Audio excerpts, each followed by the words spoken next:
Assalamualaikum warahmatullahi wabarakatuh. Jumpa kembali dengan Masa Project 19. Hari ini kita mendengarkan tausiah pengajian bulanan di Mushola Al-Kalam dengan Ustadz Kiai Haji Inas Nasrullah LC. Semoga tayangan ini bermanfaat untuk kita semua. Jangan lupa untuk subscribe, like, share, dan komen. Terima kasih. Assalamualaikum warahmatullahi wabarakatuh.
Diberikan kesehatan di dunia dan mudah-mudahan di akhirat kelak nanti kita mendapatkan syafaat dari baginda Nabi Sallallahu Alaihi Wasallam. Kita dengan zikir dan juga sholawat.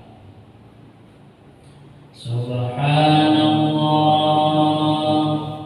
walhamdulillah wa la ilaha illallah wallahu akbar.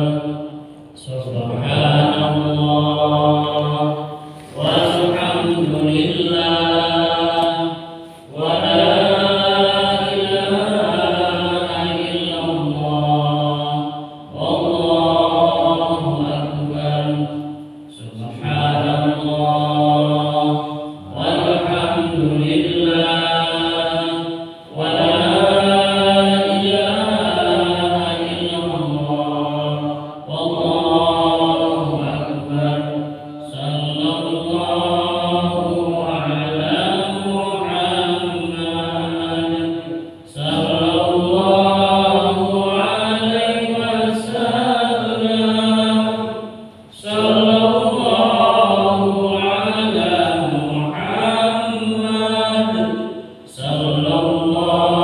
Muhammad sallallahu alaihi wasallam. Sallallahu ala Muhammad sallallahu alaihi wasallam. Sallallahu ala Muhammad sallallahu alaihi wasallam. Sallallahu ala Muhammad sallallahu alaihi wasallam. Allahumma shalli wa sallim wa barik. Maka dia tidak akan diharamkan atau tidak akan dijauhkan dari 5 perkara. Jadi barang siapa yang diberikan oleh Allah karunia berupa 5 perkara, maka dia pun tidak akan dijauhkan, tidak akan diharamkan dari 5 perkara. Jadi dikasih 5 perkara, maka nanti akan mendapatkan 5 perkara berikutnya. Alhamdulillah. Apa saja perkara-perkara ini, dan ini perkara penting. Artinya kita harus berusaha. Memang hakikatnya ini kembali kalau kita kepada hakikat, ya tentu karunia Allah.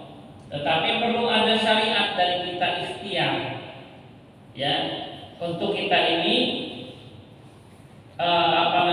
memiliki 5 perkara ini, yang dengan harapannya dengan kelima perkara itu kita akan mendapatkan kelima perkara berikutnya. Ya. Apa saja itu? Yang pertama adalah man ruziqa syukru lam yuhram aziyadatu. Barang siapa yang diberikan oleh Allah karunia, yaitu orang itu bisa bersyukur. Kita suka syukur apa kufur? Pengennya mah syukur, tapi kadang-kadang seringnya kufur. Ya, pengennya mah syukur Pak Ustaz, tapi kadang-kadang dalam perilaku kita banyaknya kufur, bukan syukur. Makanya kata Allah dalam Al-Quran, qalilan ma tashkurun.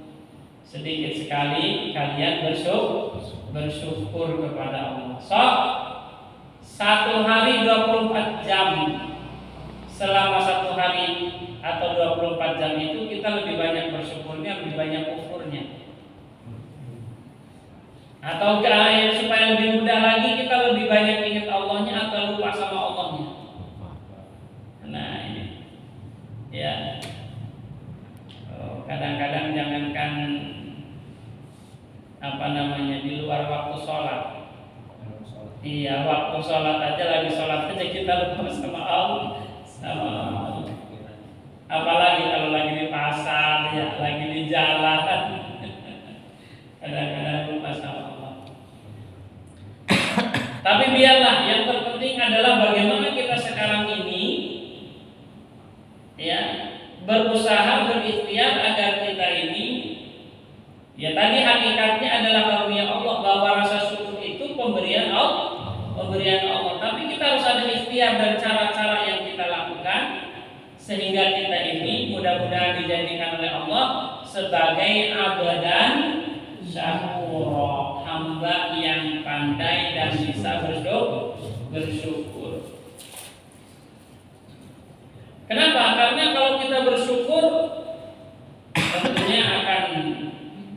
banyak kenikmatan yang nanti akan Allah berikan. Hidup kita juga akan menjadi lebih bahagia. Jangan nunggu bahagia baru bersyukur, tapi bersyukurlah dulu, maka insya Allah hidup kita bahagia. Jangan nunggu kaya baru bersyukur, tapi syukurilah nikmat yang ada, maka kita akan merasa kaya. Kita akan merasa cukup. Nah, kalian bersyukur ya dosa, buat pas-pasan mungkin. Lalu wis tambah melesek ya. Enggak bersyukur pula, ya udah itu. Ya. Tapi sekalipun kemudian kita katakanlah pas-pasan, tapi kalau kemudian kita pandai bersyukur, maka akan lahir kecukupan dari Allah Subhanahu wa ta'ala. Ditambah. Ada sabun pensiun, Pak. Iya betul ya, ada pensiun ya. Jadi yang dilihat adalah nominalnya ya. Yang dilihat nominalnya. Iya. Betul, boleh juga lah. Iya. Jadi merasanya berkurang ya daripada pertama. Tapi mari yang ada itu jika kita syukuri, ya man ruzika syukru lam yuhram aziyadatu, maka yakinlah dia akan diberikan tambahan oleh Allah. Tambahan apa itu? Tentu tambahan di sini jangan kemudian diartikan sekedar pertambahan angka, tetapi adalah pertambahan keberkahan, pertambahan kemanfaatan. Buat apa banyak, tapi kalau kemudian tidak bisa imbang dengan firman Allah Ta'ala, la in syakartum la azidannakum. Kalau seandainya kalian bersyukur, niscaya kata Allah akan aku tambah untuk kalian. La azidannakum. Itu di situ Allah pakai lam ta'kid penguat. La azidannakum. Pakai lam ta'kid, pakai nun taukid juga. Jadi sungguh saya akan menambah kalau kalian benar-benar bersyukur. Makanya tadi itu ya Pak Jador ya, kalau sekarang istilah pensiun merasanya sedikit, berarti bukan sedikitnya harta saja, tetapi karena lebih kudanya kurang bersyukur. Kemudian mau syukur aja harus pensiun jauh digaji, komoran gue. Betul apa betul? Iya kan? Nah disitulah yang menghadirkan kita bersyukur kepada Allah. Jangan kemudian kita mau pengen lagi pegawai mau pakai di Saudi barang pensiun semua. Bersyukur orang sedikit juga pun punya ada yang bisa diharapkan katakan. Yang lain. Nah disitulah kemudian kesyukuran kita yang harus betul-betul dihadirkan. Dan insya Allah ya jangan sampai kita nunggu kaya baru bersyukur, kemudian itu akan hadir, tidak. Tetapi bersyukurlah terlebih dahulu, maka kondisi itu yang kemudian akan melahirkan kekayaan. Sebenarnya ini menjadi antara kita nanti majelis ini, hadirnya kita di sini ini menjadi amal bagi kita semua. Amin ya rabbal. Yang akan mengenai seorang jenazah. Seseorang ketika meninggal yang mau dikubur 3 yang mengikutinya. Ya, yang 2 balik lagi, yang 1 ikut sawannya. Apa yang balik lagi itu adalah al-malu wal walad atau al-ahlu wal mal, yaitu keluarga dan harta bendanya balik lagi. Ya, wa yabqa wahidun, dan yang tetap bersamanya 1, yaitu al-amal, yaitu amal perbuatan. Wa man ruzika sabru lam yuhram at-tawabu. Dan barang siapa yang dikaruniai oleh Allah sifat sabar, kira-kira kita sabar nggak ya? Kurang. Termasuk yang sabar nggak? Kurang ya? Kurang ya pasti. Ya, kadang-kadang kita ini nggak sabaran. Ya, sabar itu dalam musibah, sabar juga dalam to'ah. Ya, sabar dalam menghadapi musibah, sabar juga dalam melaksanakan ketaatan. Ngaji ini kalau nggak punya kesabaran, lah kesal.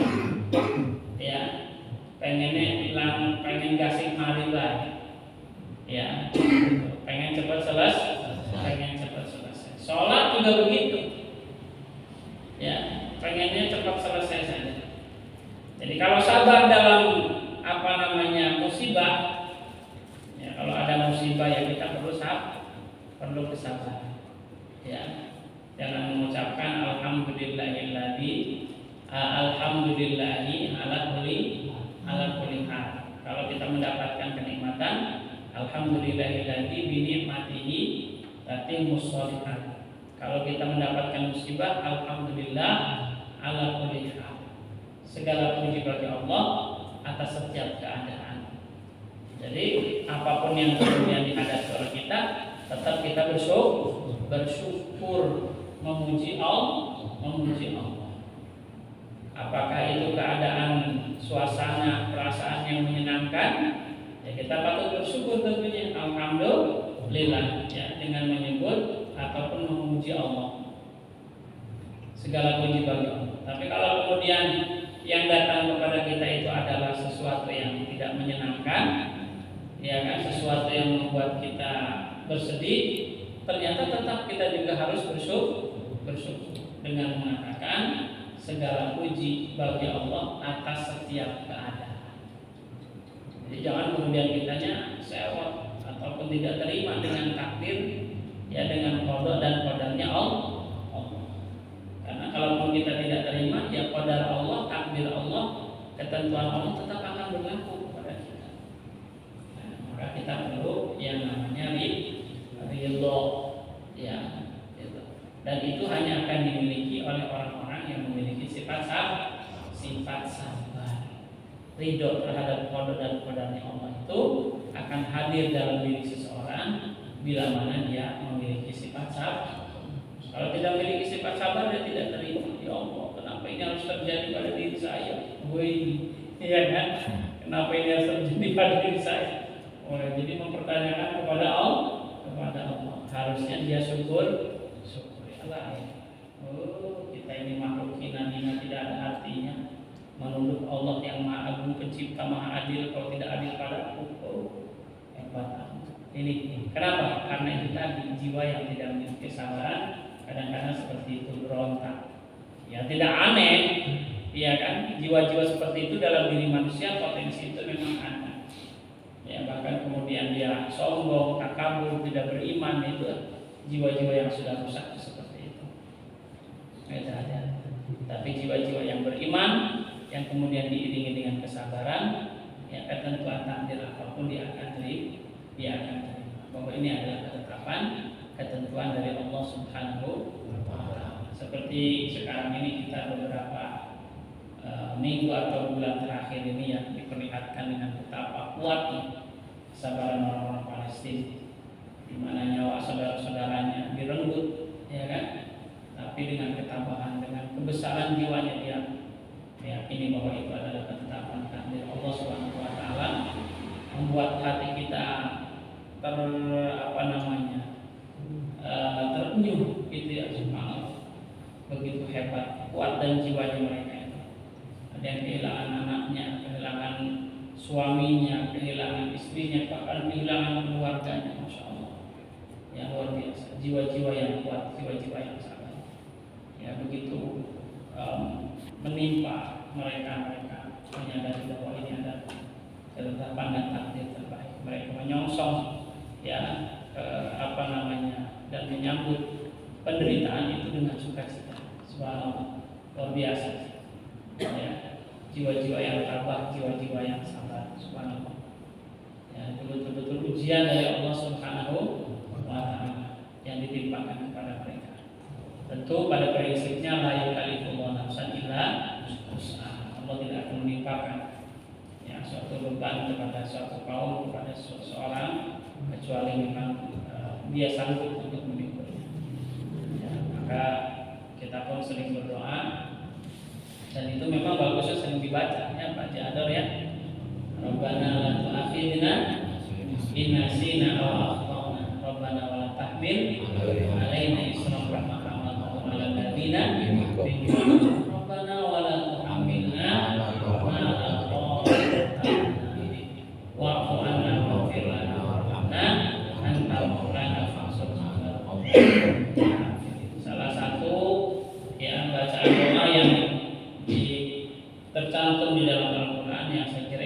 bagus untuk kita dalamkan, untuk kita wiridkan. Ya, baik itu doa-doa setelah sholat fardu, doa-doa setelah sholat sunnah, doa-doa bahkan mungkin dalam acara-acara, atau juga ya setiap kali kita ada kesempatan berdoa, maka doa itu bagus untuk kita baca,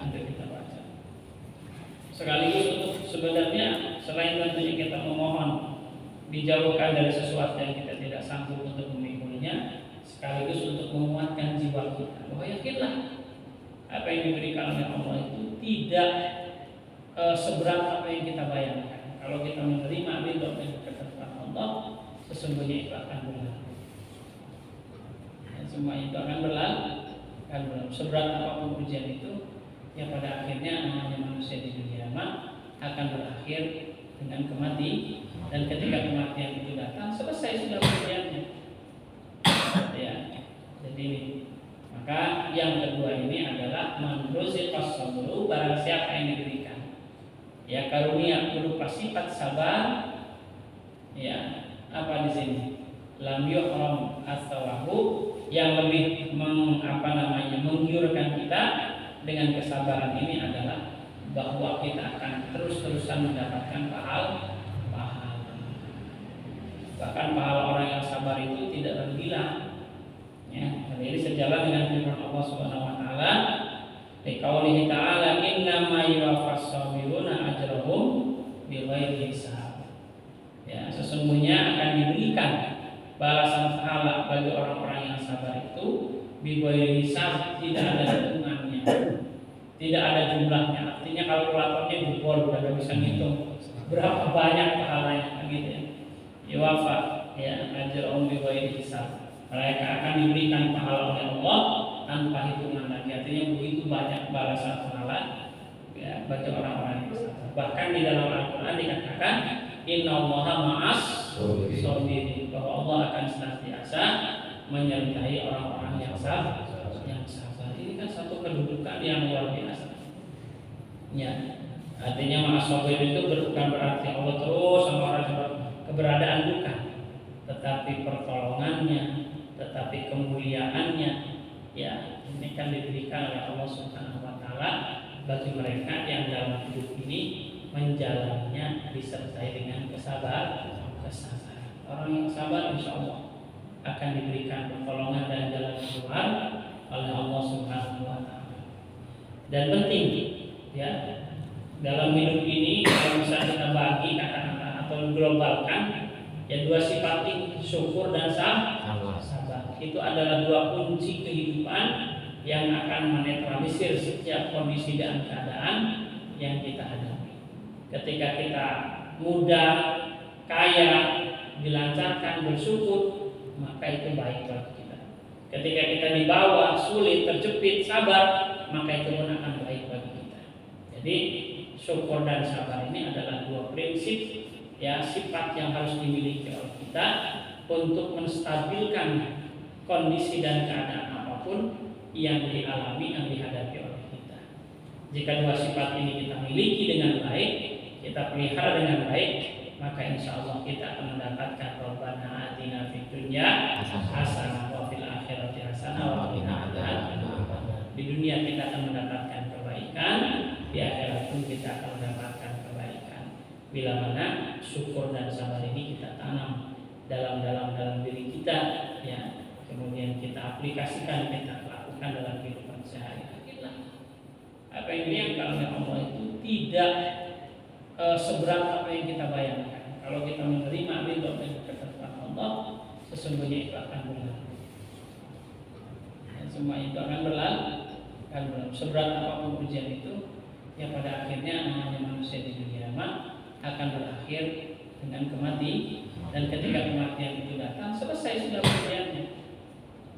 Ya, jadi maka yang kedua ini adalah man ruziqas sabru, barang siapa yang diberikan ya karunia berupa sifat sabar, ya apa di sini lam yuhram as-sawabu, yang lebih menggiurkan kita dengan kesabaran ini adalah bahwa kita akan terus-terusan mendapatkan pahala. bahkan pahala orang yang sabar itu tidak terbilang. Ya, jadi sejalan dengan firman Allah Subhanahu wa taala, liqaulihi ta'ala innama yuwaffas sabiruna ajrahum bighairi hisab. Ya, sesungguhnya akan diberikan balasan pahala bagi orang-orang yang sabar itu bighairi hisab, tidak ada hitungannya, tidak ada jumlahnya. Artinya kalkulatornya jebol, udah bisa ngitung berapa banyak pahalanya gitu ya. Yuwaffa ya ajrahum bighairi hisab. Mereka akan diberikan pahala oleh Allah tanpa hitungan lagi. Artinya begitu banyak balasan pahala ya bagi orang-orang yang sabar. Bahkan di dalam Al-Quran dikatakan innallaha ma'as sabirin, bahwa Allah akan senantiasa menyertai orang-orang yang sabar. Ini kan satu kedudukan yang luar biasa. Ya, artinya ma'as sabirin itu bukan berarti Allah terus sama orang sabar keberadaan, bukan, tetapi pertolongannya, tetapi kemuliaannya ya ini kan diberikan oleh Allah Subhanahu wa taala bagi mereka yang dalam hidup ini menjalannya disertai dengan kesabaran. Orang yang sabar insya Allah akan diberikan pertolongan dan jalan keluar oleh Allah Subhanahu wa taala. Dan penting ya dalam hidup ini kalau bisa kita bagi kata-kata atau globalkan ya dua sifat ini, syukur dan sabar. Itu adalah dua kunci kehidupan yang akan menetralisir setiap kondisi dan keadaan yang kita hadapi. Ketika kita muda, kaya, dilancarkan, bersyukur, maka itu baik bagi kita. Ketika kita di bawah, sulit, terjepit, sabar, maka itu pun akan baik bagi kita.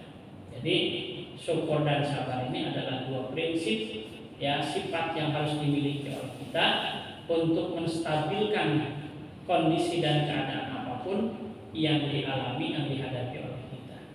Jika dua sifat ini kita miliki dengan baik, kita pelihara dengan baik, maka insya Allah kita akan mendapatkan Rabbana atina fid dunya hasanah wa fil akhirati hasanah wa qina adzabannar.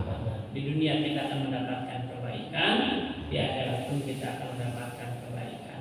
Bila mana syukur dan sabar ini kita tanam dalam diri kita ya, kemudian kita aplikasikan, kita lakukan dalam kehidupan sehari-hari. Ini yang kedua, yukaram al-qabul. Barang siapa yang dikaruniai oleh Allah taubat, maka dia tidak akan diharapkan, tidak akan dijauhkan dari al-qabul, diterima taubatnya. Ya. Kenapa? Ini sejalan dengan firman Allah Subhanahu wa taala, wa huwallazi yaqbalu taubatan ibadihi, dan dia Allah yang menerima taubat dari hamba-hambanya. Jadi insya Allah kalau yang namanya taubat itu pasti diterima al-qabul. Kalau ada nanya, Ustaz jangan taubat saya diterima nggak? Ya diterima. Kalau ada benar-benar taubat. Tapi kalau kemudian Anda setelah taubat makan lagi sambal ya pedas lagi ya dosa lagi. Gitu kan?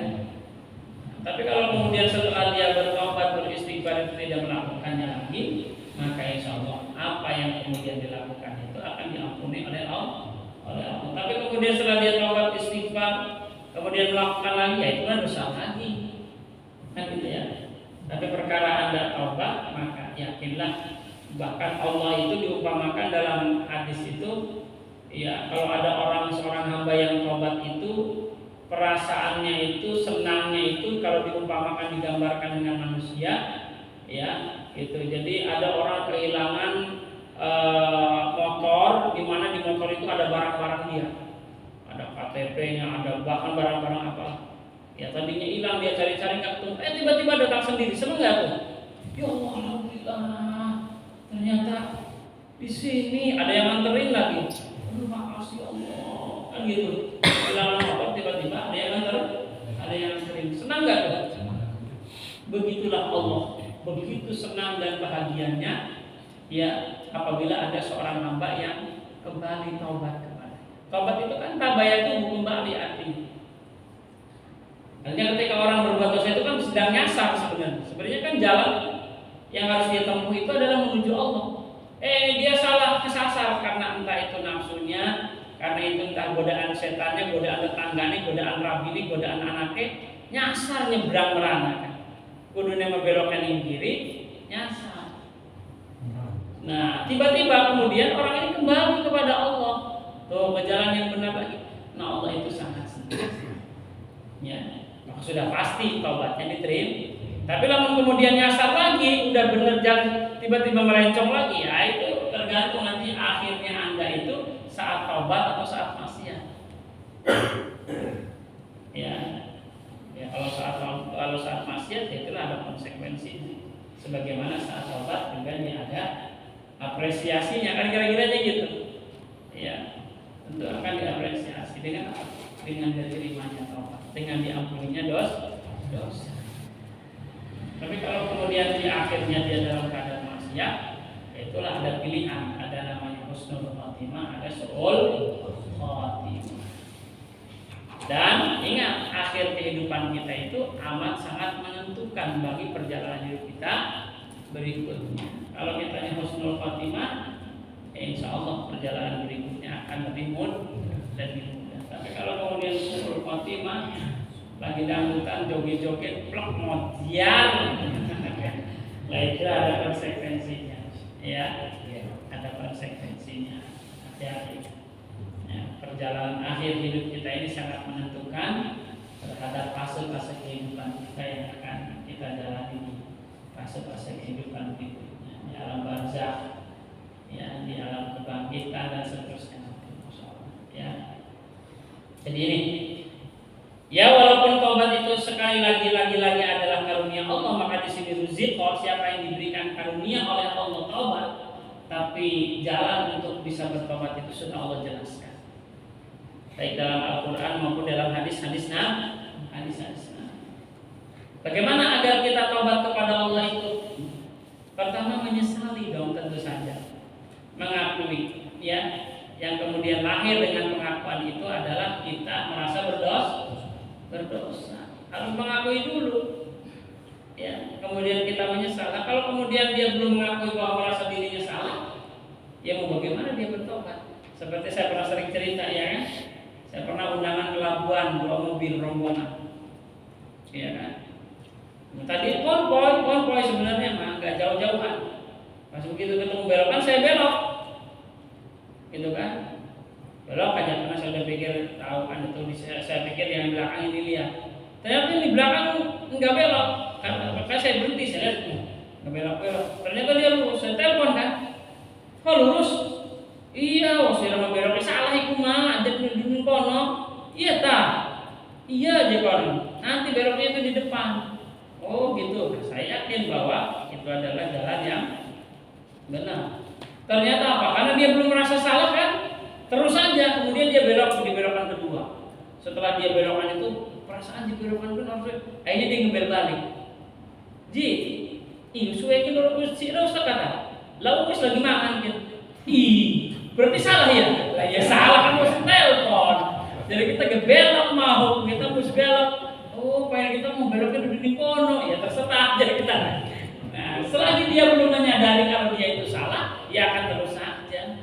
Gitu. Makanya kunci taubat itu sadari bahwa dia itu salah. Kalau sudah menyadari, nah baru kemudian ya dia akan berupaya menyesali, kemudian baru dia kembali. Gitu. Baru kemudian dengan kembalinya itu seperti apa? Ya dengan istighfar, dengan memperbaiki diri, mendekatkan diri kepada Allah, dengan memperbanyak ibadah dan seterusnya. Maka insya Allah kesalahan kita itu akan diampuni oleh Allah Subhanahu wa Ta'ala. Sesederhana itu sebenarnya, ya, tidak nikah lama, enggak. Allah itu sangat senang dengan hamba-hambanya yang bertaubat. Ya, man rizqa taubat lam yuhram al-qabul. Barang siapa yang dikaruniai taubat, maka tidak akan dijauhkan dari qabul. Qabul itu artinya diterima taubat. Ya, sesuai dengan firman Allah tadi yang saya bacakan, wa huwallazi yaqbalu taubata an ibadihi. Dialah Allah yang akan senantiasa menerima taubat dari hamba-hambanya. Pertanyaannya sekarang kepada kita semua, kita ini merasa punya dosa apa enggak? punya. Ya persoalannya kalau kita nggak pernah merasa punya dosa, mungkin kapan kita tobatnya? Merasa dosa juga enggak, merasa salah juga kita enggak, mau bagaimana kita tobat? Maka selalulah tanyakan dalam diri kita, pada diri kita. Ya, si Hakim berdosa orang sih, kan gitu. Tanya. Ya, makanya perlu adanya muhasabah itu ya di situ. Ya hasilu anfusakum qabla an muhasabah. Kalau ya Allah, kalian makin yakin setua mungkin ya Allah, lakukan yang benar. Iya kan? Sholat kadang-kadang kita yakin lalai, ngaji kadang-kadang kita yakin sebulan pernah ngaji. Al-Quran yang mana orang cekal-cekal ya bisa evaluasi kasih ya bagaimana perilaku kita sehari-hari ya banyak zikirnya atau banyak lupanya kan gitu, banyak istighfarnya atau banyak ngomongin orang. Hal seperti itu perlu dipertanyakan kepada diri kita. Ketika kita menemukan titik terang dalam diri kita, barulah kemudian kita akan bisa mengambil langkah berikutnya. Itulah pentingnya kita evaluasi. Wa man ruzibal istighfar lan yuhram al-maghfirah. Barang siapa yang dikaruniai oleh Allah istighfar, artinya apa? Dia mau memohon ampun kepada Allah. Saya tanya bapak-bapak, sehari semalam berapa kali istighfar? Kadang-kadang pas sholat gur istighfar aja. Ya, lamun orang bareng-bareng berjamaah ya kadang-kadang. Makanya alhamdulillah dibudayakan di lingkungan kita pada umumnya ya banyaknya kan seperti itu. Ya, para imam itu menuntun dan membimbing kita, mengajak kita setelah selesai sholat itu untuk istighfar bareng-bareng. Itu sebenarnya sebagai pengingat. Kalau enggak gitu kadang-kadang kita nggak istighfar aja. Bukannya sampai Allah melantas salam, bahkan Allah melantas jalan begitu salam assalamualaikum. Ya harusnya kita istighfar. Sunahnya seperti ini. Ya maka dituntut oleh Imam Astagfirullahaladzim alladzi la ilaha illa huwal hayyul qayyum wa atubu ilaihi min jami'il ma'asi wal dhunub. Astaghfirullahaladzim alladzi la ilaha illa huwal hayyul qayyum wa atubu ilaihi min jami'il ma'asi wal dhunub. Sebanyak 3 kali ini. Ya kan? Barang siapa yang dikaruniai oleh Allah dia mau beristighfar, ya kalau tadi taubatnya ini istighfar. Ya, apa bedanya taubat dengan istighfar? Taubat itu umum, istighfar itu salah satu cara untuk mendapatkan ampun. Taubat itu jalannya tadi itu mulai dari mengakui, menyesali, berjanji untuk tidak mengulangi, ya kemudian dilakukan dengan cara-cara tahapan berikutnya dengan kita beristighfar memohon ampun, dengan kita memperbanyak ibadah dan seterusnya. Itu adalah bagian daripada taubat. Nah, istighfar ini adalah salah satu cara kita bertobat kepada Allah, memohon ampunan dari segala dosa yang kita lakukan.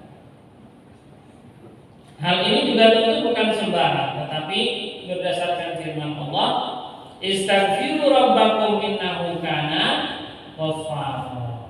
Istaghfiru rabbakum, ya, memohonlah kalian ampunan kepada Tuhan kalian, innahu kana ghaffara, sesungguhnya Allah itu memang Maha Pengampun. Jadi kalau sudah innahu kana ghaffara, jangan ragu kita kalau kita beristighfar itu, ya, bahwa kita itu akan diampuni oleh Allah. Maka ketika istighfar kita jangan main-main, harus sungguh-sungguh. Ya, bila perlu kitanya sambil mengenang dosa-dosa kita. Apalagi kalau itu kita lakukan di malam hari setelah kita tahajud. Masya Allah. Astagfirullah Rabbal Baraya. Astagfirullah minal khata.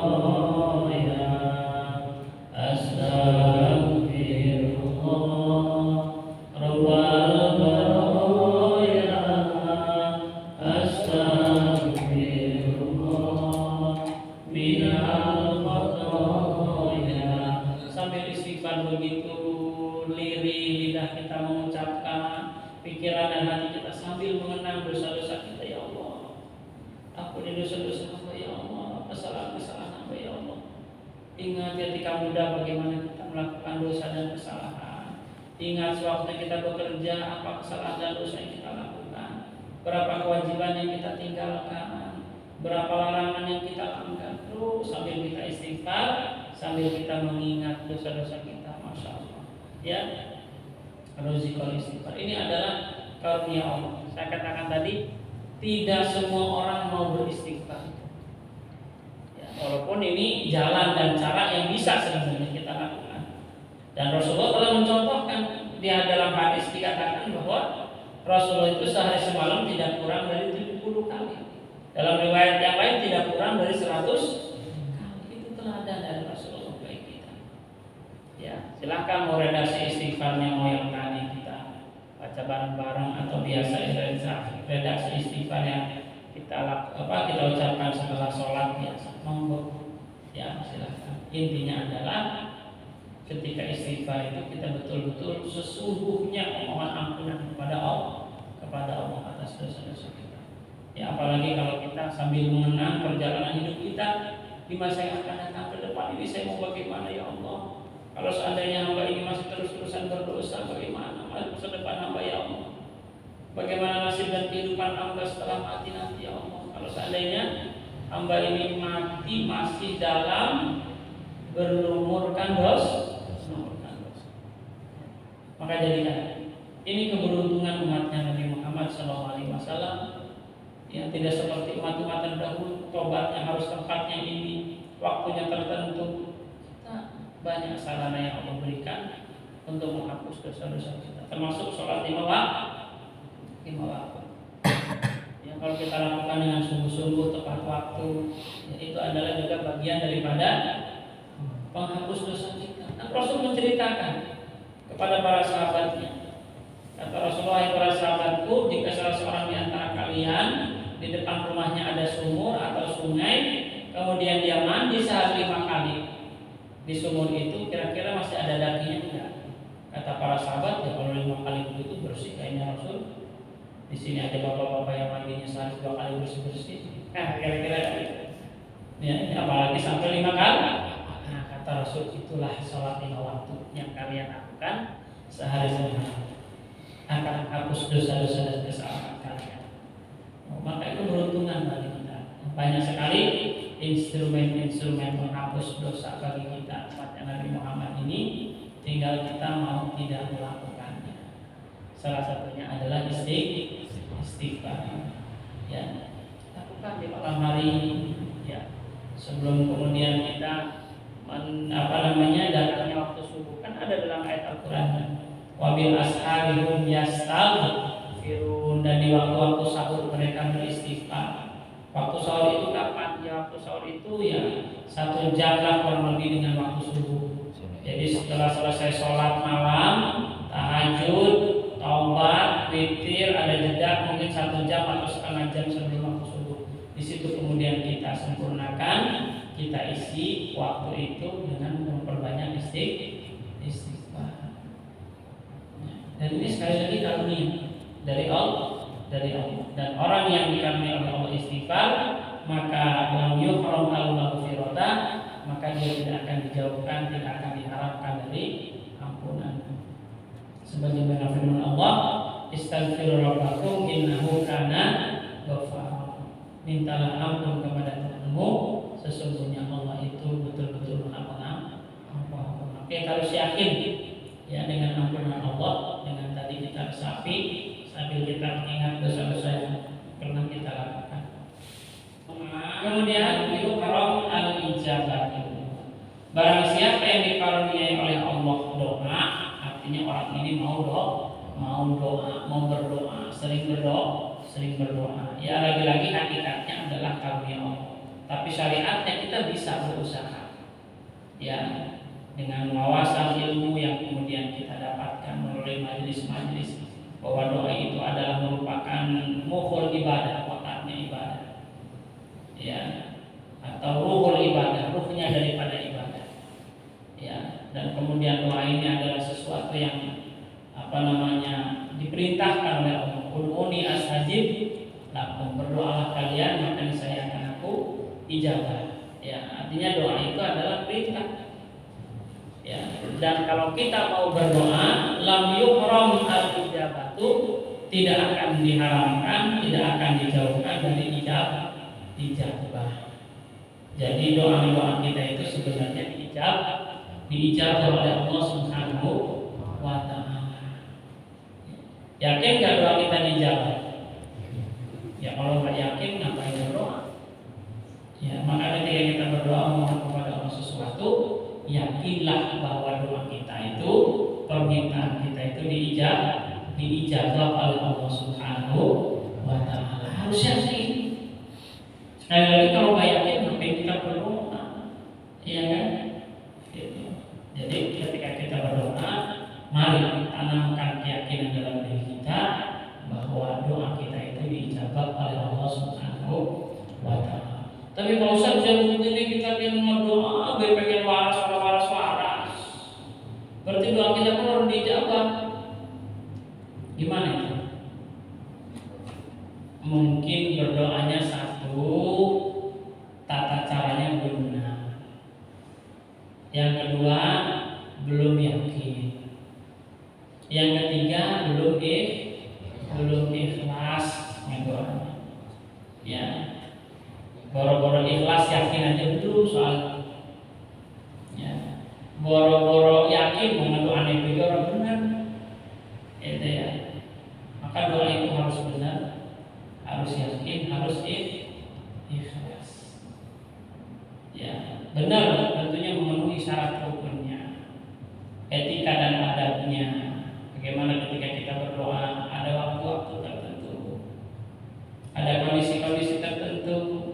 Ada tempat-tempat tertentu, itu kita harus jalani, itu kita harus raih, itu kita harus tempuh. Ya, maka berdoalah dengan baik dan benar. Setelah kemudian baik dan benar, ya tentu harus yakin bahwa doa kita itu diijabah oleh Allah. Ya, setelah itu kemudian kita baru ikhlas. Ya, kalau ikhlas itu kita pasrahkan, bahkan kalau sudah berdoa itu ikhlas, dia tidak berharap dengan doanya itu kemudian pengen ini itu. Nah, pokoknya saya doa itu ikhlas karena Allah, karena doa itu yang diperintah oleh Allah. Gitu ya. Tidak lagi kemudian berpikir balasan daripada doa itu. Ya, sehingga apapun yang didoanya, apapun yang dimintanya, terlepas kemudian diwujudkan oleh Allah atau tidak, ya dia tidak peduli. Kenapa? Karena doanya sudah ikhlas. Kalau saya melakukan ini, saya memohon ini, saya meminta ini adalah karena Allah. Sudah enak tuh kalau begitu. Ya, tapi kalau doanya pertama caranya aja belum benar, belum yakin, ditambah tentunya belum ikhlas, wah itu doa itu hanya merasa jadi beban doa. Akhirnya pegel dewek, keren dewek. Kalau kita mah doa orang dijawab terus kan. Nah, itu akan jadi masalah. Akhirnya kalau sudah berhenti berdoa, terus kita akan bergantung kepada siapa dalam kehidupan di dunia ini. Ya, kita akan bergantung kepada siapa dalam kehidupan di alam barzakh nanti. Kita akan bergantung kepada siapa di dalam kehidupan akhirat kelak.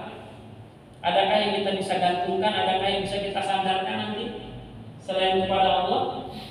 Ya. Dan ini sangat berbahaya. Ya. Sangat berbahaya. Mari ya, kita yakin sepenuh hati bahwa doa kita itu adalah dijawab dengan 3 syarat tadi. Yang pertama, doalah dengan baik dan benar. Yang kedua, dengan penuh keyakinan. Yang ketiga, ikhlas. Makanya ya mohon maaf, kadang-kadang ada ide kan begini. Cuma ya katanya kalau kiai mau doa jadi dijawab, katanya gitu. Saya mau doa susah, katanya dijawab. Bukan susah, karena kita banyak dosa. Jadi doanya untuk tebus dosa. Betul? Itu 3 itu soal. Ada kalanya disegerakan di dunia, ada kalanya disimpan di akhirat, ada kalanya untuk menembus dosa-dosa. Kenapa kemudian orang-orang soleh itu kadang-kadang menembus langit doanya? Iya kan? Dulu ada yang mau lahiran, mulai sudah keluar datang ke kiai. baik cirkulanya nih baik melahirkan dulu hati sehingga sia-sia nih sampai jam itu derek anak. Oh iya, karena nama berdetak banyak pun. Bismillahirrahmanirrahim. Al-Fatihah. Wis lagi ini makan. Oleh setengah jam brojol baik. Ya, kenapa? Karena tadi itu ya menembus langit doanya. Koneksi dengan Allahnya kuat dan dia yakin dan ikhlas. Dan bacaannya Bismillahirrahmanirrahim doa macam-macam. Iya kan? Tapi dia berdoa dengan benar, diiringi dengan keyakinan dan keikhlasan. Ya, dia tidak berharap apapun ketika doa itu, hanya dalam pikiran dan hatinya, ya Allah tolong orang ini ya Allah. Dia mau melahirkan, berikan kemudahan. Baca Bismillah dan Fatihah. Ya begitu dulu Pak. Ya, nah sekarang ini kenapa? Ya kita sering banyak berdoa tapi susah karena tadi kemungkinan doa-doa kitanya ditransfer untuk menutupi utang-utang kita tadi di dosa-dosa itu. Ya. Atau kemungkinan yang kedua tadi yaitu disimpan di akhirat. Wah kalau disimpan di akhirat itu lebih besar, lebih bagus, lebih banyak. Bahkan di sini diceritakan nih annahu kana idza kana yaumul qiyamati aradallahu ta'ala kulla da'watin da'a biha al-'abdu. Bahwa ketika terjadi kiamat nanti Allah Subhanahu wa taala akan memperlihatkan setiap doa yang diminta oleh seorang hamba di dunia waktu di dunia. Ya, kaji ada waktu di dunia ki ngejar apa be kaji. Rabi sing ayu, anak sing soleh soleha, rezeki sing wakeh lan berkah, kesehatan lahir batin, uswake belang jalur ya macam-macam langsung doa aku dia. Pokoknya buahnya macam-macam. Tuh, itu ternyata doa-doa kita itu nanti akan diperlihatkan oleh Allah. Apa saja yang kita minta itu nanti akan diperlihatkan. Iya, semua amal kita juga akan diperlihatkan. Maka di dalam amal catatan amal kita itu kan begitu juga ketika kita berdoa di situ, ya akan juga diekspos katakan kalau diekspos itu diperlihatkan. Oh iya, waktu kita sholat 5 waktu, kita sholat maghrib, kita jalur kekian, kita sholat isya dan sebagainya, itu semuanya diperlihatkan doa-doa itu. Nah, falam yujib biha, tetapi kemudian dia merasa bahwa doa-doa yang dimintanya itu tidak dikabulkan oleh Allah ketika di dunia. Fayaqulu lahu 'abdi da'awtani. Maka kemudian Allah pun berfirman kepada hamba tersebut, wahai hambaku, engkau telah meminta kepadaku pada hari anu, engkau meminta ini itu. Ya. Famsaktu 'alaika da'wata. Tetapi aku tahan doamu itu tidak aku ijabah di dunia. Fahadas sawab maka nadzalika doa. Nih sekarang kata Allah aku berikan pahala dari doa yang kau minta waktu di dunia. Oh nanti di hari kiamat dikasihlah balasan pahala. Fala yazalul 'abdu yu'ti minas sawabi. Saking balasan ini banyaknya terus saja pahalanya itu enggak berhenti dari doa itu. Hatta yatamanna annahu lam yakun ajabahu dapatan qat, sampai-sampai ya Allah kalau tahu doa saya waktu di dunia yang tidak dijabah itu sebanyak ini pahalanya, maka si hamba ini berangan-angan tahu gitu mas saya ya Allah enggak mau satu pun doa saya dijabah di dunia itu. Sampai begitu. Saking apa? Saking ternyata balasan doa itu di akhirat pahalanya lebih besar daripada hanya sekedar kita mendapatkan balasannya di dunia. Ternyata begitu hebatnya balasan doa itu. Makanya tadi doa aja yang benar, yang baik dan benar, doa dengan yakin, doa dengan ikhlas. Aja dipikirin wis kedoaku. Iya Allah kita mungkin ya harus doain orang juga bisa buang pikiran itu. Kadang-kadang setelah doa kepikiran pakai. Lah yang orang berbaik Kadang setelah doa amin segala pas niku puskesmas mantap kepikiran aduh orang diijabah banget. Nah, jadi mulai sekarang buang pikiran itu Pak. Buang. berarti kita ingkar dong terhadap Al-Quran. Belum diijabah maksudnya. Iya, belum diijabah itu kan berarti sama dengan tidak diijabah. Padahal di sini tadi itu kan sudah dijelaskan bahwa semua doa kita itu diijabah oleh Allah hanya dalam 3 bentuk tadi. Ada yang memang Allah kasih di dunia, ada yang kemudian disimpan di akhirat, ada yang untuk menutup dosa. Tapi jangan kemudian kita punya anggapan tidak diijabah, diijabah, yakin Pak diijabah. Kadang-kadang pengen instan Pak Kiai. Kadang-kadang pengen instan. Nah itu yang salahnya di situ. Iya, yang instan itu cuma mie. Nah, pengen cepet gitu. Iya, mie instan namanya. Ya, kalau doa itu tidak ada yang instan. Ya mungkin kalau Pak Hajinya bersih, koneksinya bagus, mungkin saja gitu. Ruangan kita ini masih belok, ya kan? Mungkin saja tidak diijabahnya itu karena menutup tadi. Jadi pokoknya jangan punya anggapan, jangan punya pikiran doa kita itu tidak diijabah. Diijabah. Kalau kita punya anggapan tidak diijabah, ya kan? Berarti kita ingkar terhadap Al-Quran. Padahal Al-Quran mengatakan, "Ud'uni astajib lakum." Mintalah kalian kepadaku dan aku akan ijabah. Dan tadi kata Rasul, "Ma min muslimin yad'u bi du'ain illa ustujiba lahu." Tidak ada seorang muslim, siapapun seorang muslim, ketika dia berdoa dengan suatu doa, kecuali kata Rasul pasti diijabah oleh Allah. Tetapi tadi kata Rasul, imma, awas loh, ijabahnya doa itu tidak hanya di dunia, hadirin sekalian. Justru kalau kemudian doa itu semua diijabah di dunia, bukan maslahat yang ada mabarak. Ini saya yakin dalam hati pikirannya KPG pengen duit masa karung. Yo, pengen orang? Pengen. Berdoa jaluk dengan Gusti Allah, jaluk. Tapi diijabah semua. Enggak. Diijabah semua. Rusak kampung ini. Rusak masyarakat dimanapun. Ya, ketika dia pengen punya emas, pengen duit emas kami sekarang kami. Atau lah kasih gelem nangan kebon. Lah kasih gelem nangan wedhus, lah kasih gelem jual gula, jual apa namanya beras, lah kasih gelem ngegarungi pasir. Rusak gak dunia ini? Rusak. Kabeh malah pengennya, lu gua bayar. Jadi dia kata kita duit Cisco. Sekarang itu masa dia, wah, lah kasih gelem nandur gedang. Lah kasih gelem nandur jeruk, pepanasan di pabrik, pepanasan di sawah lah. Kita ke bos, itu suaka yang mau masuk. Mereka dengan doa mau isuk dinaikkan ini akan ditambah. Barang siapa yang diberikan sabar, maka dia akan mendapatkan barang siapa yang bertobat, maka dia akan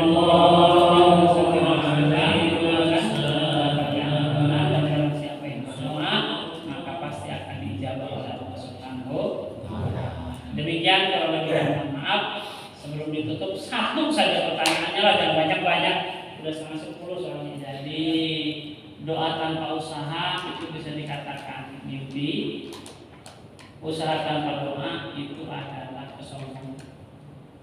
Ya. Maka antara usaha dan doa harus dijadikan satu paket. Ya, ya Allah, berikan kepada saya ilmu yang manfaat, yang ngaji, datang ke majlis taklim, datang ke majlis ilmu, ya itu namanya kita usaha dan doa. Ya Allah, suka kita doa kan, apalagi kalau minum air jam-jam, apa kita doanya minum air jam-jam? Lupa ya. Allahumma inni as'aluka atau Allahumma inni as'aluka ilman nafi'an wa rizqan wasi'an wa shifaan min kulli da'in wa saqam. Ya. Atau kita minta sehat, ya juga harus dibarengi dengan doa, dengan ikhtiar. Kita minta sehat, ya Allah, berikan saya kesehatan, ya Allah, hari makan udah dijaga, gering, ya kan? Gitu. Atau kita sakit, kita pengen sembuh, ya maka selain berdoa kita berusaha dengan cara-cara pengobatan yang dibenarkan. Iya.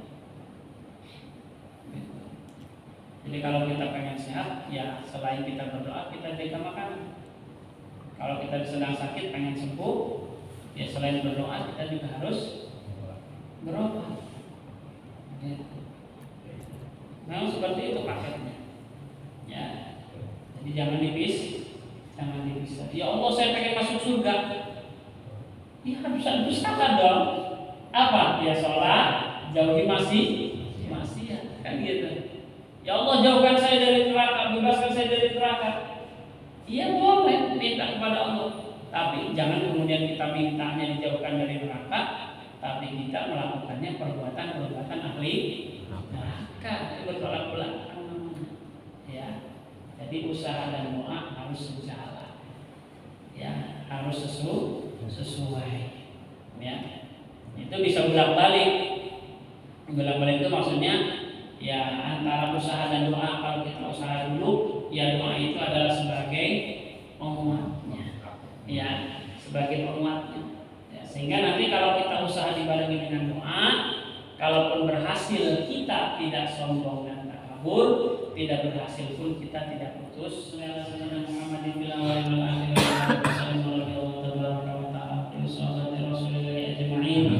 Amin ya Allah ya Rabbal alamin. Alhamdulillahirabbil alamin. Hamdan yuwafi ni'amahu wa yukafi mazidah.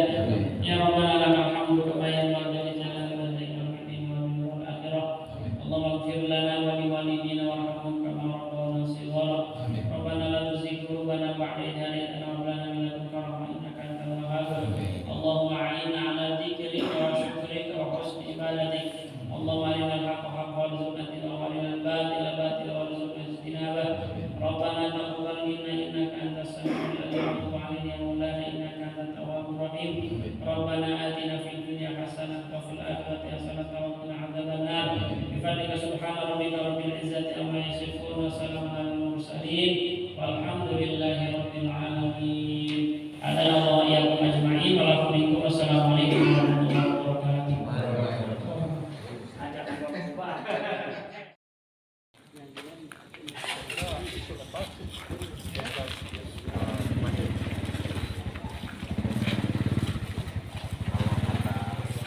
Assalamualaikum warahmatullahi wabarakatuh. Alhamdulillah kita sudah pengajian rutin di Musola Al-Kalam oleh Bapak Ustadz Dinas Nasrullah. Semoga bermanfaat untuk kita semua untuk mendekatkan diri kita kepada Allah Subhanahu wa taala. Sahabat, terima kasih sudah menyaksikan video ini. Jangan lupa untuk subscribe, like, share, dan subscribe. Terima kasih. Assalamualaikum warahmatullahi wabarakatuh. Sampai jumpa.